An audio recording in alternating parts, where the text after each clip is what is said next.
Bienvenidas, bienvenidos. Esto es Vive Conciencia. Yo soy Jerónimo Rosete y les agradezco que estén con nosotros en otra emisión. El tema del programa de hoy es un tema que tiene a nuestro país destacando a nivel mundial, incluso al estado de Veracruz también destacando a nivel nacional. Pero también es un tema que le preocupa a mucha gente en el mundo, porque la biodiversidad, el tema de hoy, ha sido influenciada también por la mano del hombre. Este es el tema, quédense con nosotros. Recuerden, aquí tú eres la investigadora y el investigador principal. Todo lo que vayas generando de materiales o de registro de estos programas lo puedes compartir con nosotros. Comenzamos. Esto es Vive Conciencia.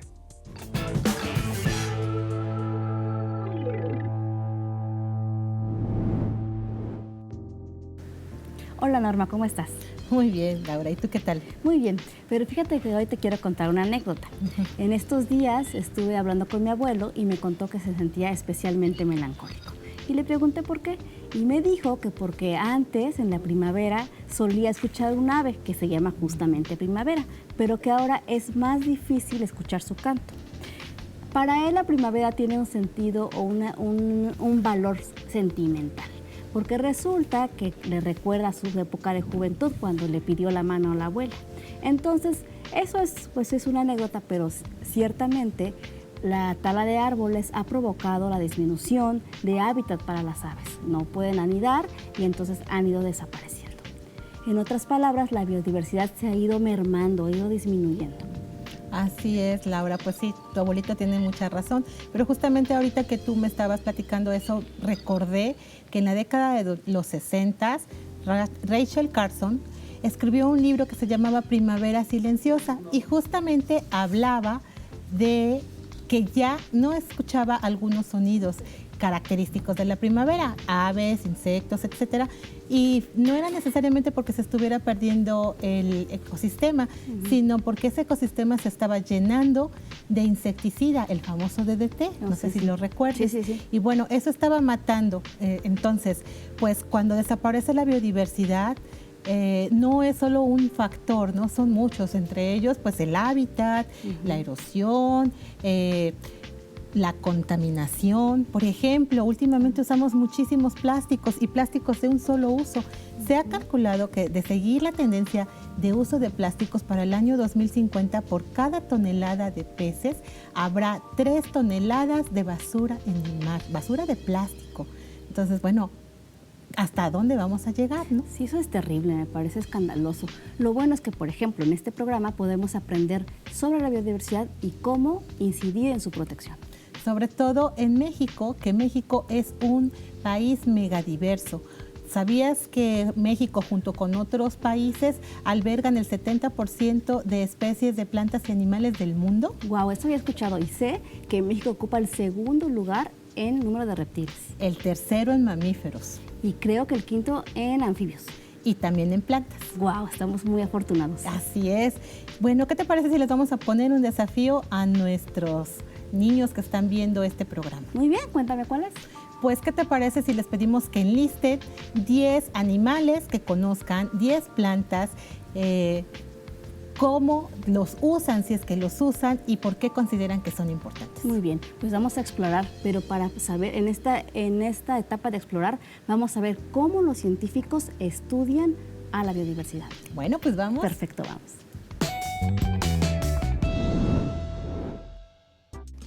Fíjate que la conversación que tenías con Citlali es muy interesante, porque hoy los chicos y las chicas ya no conocen qué plantas, qué animales hay alrededor, y eso es una lástima, porque en realidad viviendo, como tú lo decías, en países mega diversos, pues es una lástima, una tristeza que no conozcamos la naturaleza que hay alrededor, ¿no? ¿Qué piensas?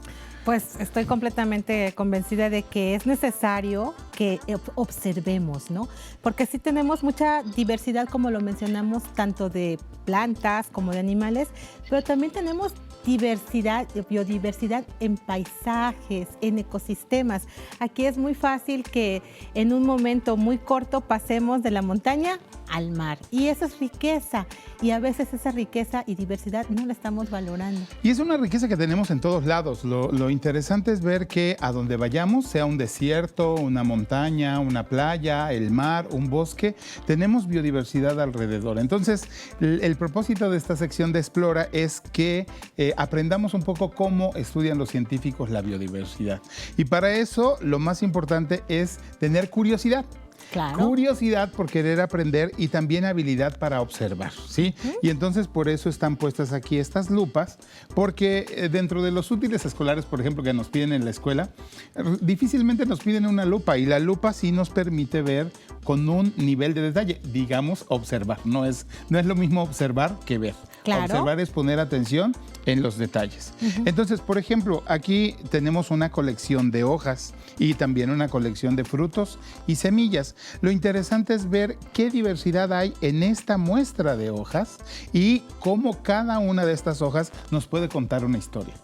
Así es, y fíjate que bueno, yo sé un poquito de la historia de estas hojitas, y estas hojitas se recogieron en un caminito de unos 10 metros, ¿no? Eso nos habla de que en la región pues tenemos mucha diversidad, ¿no? Y bueno, a partir de la observación y a partir de la observación detallada que hacen los científicos, se forman las colecciones científicas, y a lo largo de los programas hemos estado viendo colecciones científicas muy interesantes. La de las plantas carnívoras, por ejemplo, o la de los mamíferos que nos presentaron en una cápsula anterior. Esas colecciones son cuidadas por los científicos y son un referente para que podamos conocer qué inventarios hay. O por ejemplo, estoy pensando en estos libros que están aquí, que el primero es un inventario de árboles y el segundo es un inventario de flores. No podríamos tener esa información científica si no hubiese habido científicos que se hubiesen interesado en conocer, en clasificar y en organizar esa información. Así es, Juan Carlos, pero fíjate que hay algo importante cuando hablamos de colecciones científicas. Muchas de ellas, como la que de alguna manera hemos observado de mamíferos o los murciélagos que en otro programa estuvimos viendo, pues están las colecciones con ejemplares que ya murieron, ¿no? Pero hay otras colecciones científicas donde los organismos están vivos, como en los jardines botánicos. Las carnívoras estaban vivas, ¿no? Entonces, en los jardines botánicos es una colección científica, pero viva. También hay otras colecciones científicas de plantas que no están vivas, como en los herbarios. Es muy interesante porque justamente hacia allá quería dirigir la atención de nuestros televidentes, porque podemos nosotros hacer una colección científica de plantas que hay a nuestro alrededor. Fíjate que en la época prehispánica, nuestros antepasados, particularmente la cultura azteca, pero también muchas otras, pues tenían una colección, tenían una documentación muy interesante de plantas que ilustraron en códices y que después fueron rescatadas por los españoles y que se armaron libros muy interesantes porque se sabía para qué se usaba la planta, si se usaba la flor, si se usaba la raíz, si se usaba en tisana, si se usaba en cataplasmas. Y entonces toda esa información es información útil y todas las plantas tienen una utilidad. En este caso estamos hablando de las plantas, pero también los animales, ¿no? Así es, Juan Carlos. Y bueno, mencionas algo importante. Uno va generando conocimiento, que a veces se puede decir conocimiento tradicional, que se va heredando de padres a hijos y se va pasando pues de voz en voz, de boca en boca, ¿no?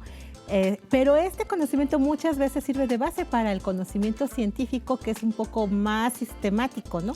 Precisamente la capacidad de organizar todos estos especímenes y de tener la capacidad de observar es que puedes identificar diferencias y puedes, por ejemplo, descubrir nuevas especies. En el tema de la biodiversidad, sabemos que hemos descubierto una parte mínima de plantas y animales y falta una gran cantidad aún por descubrir. Y yo les platico a mis alumnos cuando platico con ellos, imagínense que tienen una colección de libros bien interesantes y que deciden quemarlos o tirarlos un día sin saber qué información contienen. Pues lo mismo está ocurriendo con la biodiversidad. Estamos tumbando los ecosistemas, tirando plantas, animales, árboles que pueden ser de mucha utilidad para el ser humano y cuya información se está perdiendo. Así es. Sí. Bueno, ¿y qué podemos hacer al respecto? Mira, vamos a platicar un poco de cómo podemos hacer un herbario. Entonces, yo tengo aquí un ejemplar de herbario que precisamente fue compartido con nosotros por la Asociación Civil Pro Natura. Y si se dan cuenta, pues es un material muy sencillo, no necesitas grandes cosas para hacer un herbario. Lo que necesitas es tener ganas de investigar. Y entonces, yo tengo aquí claramente, digamos, 2 hojas de papel duro, papel cartón, que puede ser de este tipo o de este tipo, ¿sí? Yo voy a colectar una planta de preferencia entera, es decir, que tenga raíz, hojas, flores o eventualmente frutos, si tiene frutos, o eventualmente puedo hacer una colección solamente de hojas como la tengo aquí, ¿sí? Entonces yo pongo mi planta, la coloco en medio de periódicos, ¿sí? La cierro y la voy a prensar. Eso se llama un proceso de prensado.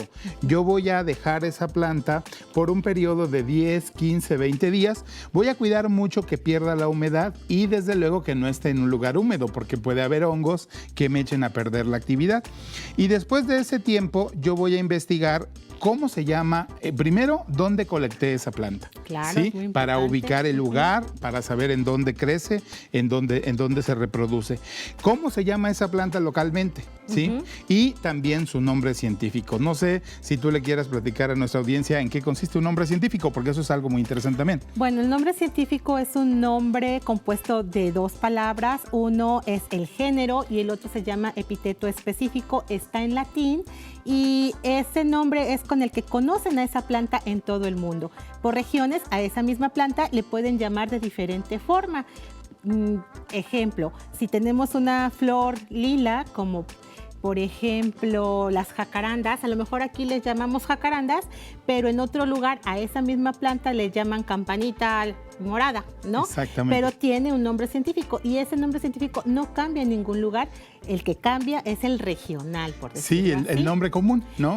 La podemos conocer en un lugar o en un país de cierta manera y en otro país de otro, pero el nombre científico ese es igual para todos. Y este sistema lo hizo Carlos Linneo. A él se le atribuye el que podamos tener ese sistema de binomial de 2 palabras para hacer el nombre científico. Pues es muy interesante la información porque justamente ya que tenemos nuestro ejemplar de herbario, yo lo que hice aquí es poner cómo quedó esta muestra de esta planta, ¿sí? Y le hice una pequeña etiqueta que tiene su nombre común, que en este caso es lavanda, su nombre científico, que es Lavandula dentata, ¿sí? La familia, el orden, la clase, el reino, para qué se usa y su modo de uso y también dónde fue colectada. Y con esta información creamos un herbario y, por ejemplo, es importante decir, en el INECOL, donde tú trabajas, hay un herbario muy importante. ¿Nos puedes contar un poco de eso? Pues es un herbario en donde pues muchos investigadores van a explorar, a hacer su investigación. Es uno de los más importantes a nivel nacional, se llama Herbario Hall, tiene más de 300,000 ejemplares. 300,000 ejemplares. Es como una biblioteca, pero no vas a encontrar libros, solo vas a encontrar pues ejemplares como el que tú muestras. Algunos tienen flores, frutos secados debidamente. Son preservados en condiciones que los hacen durar pues muchas décadas, ¿no?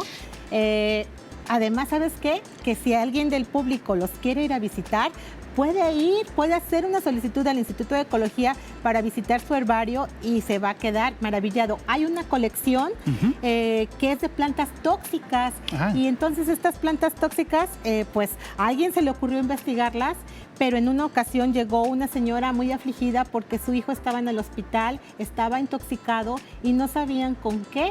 Entonces le dijeron que a lo mejor en el herbario del instituto le podrían dar detalles de qué había comido el niño.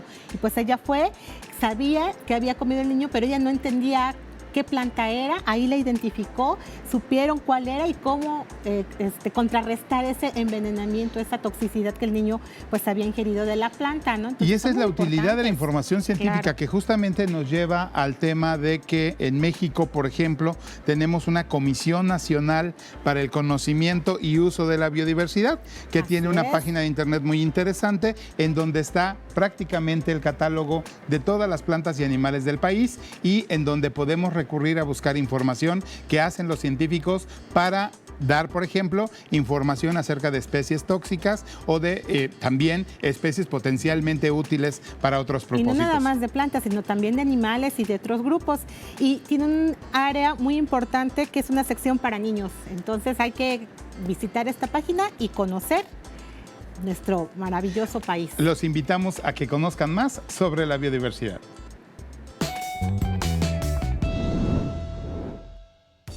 Citlali, nos vamos, pero este tema de la biodiversidad es muy importante para todos. A veces estos temas de la ciencia o científicos los vemos como lejanos, pero la relación que tiene la humanidad con la biodiversidad es cercana y es cotidiana. Es muy importante que la gente haga conciencia de cuidar el medio ambiente, que es también a su vez cuidar la biodiversidad, ¿no? Claro, y para poder cuidarla primero hay que conocerla o estudiarla. Fíjate que hoy aprendimos qué es la biodiversidad, su significado, cómo estudiarla, apreciarla y protegerla.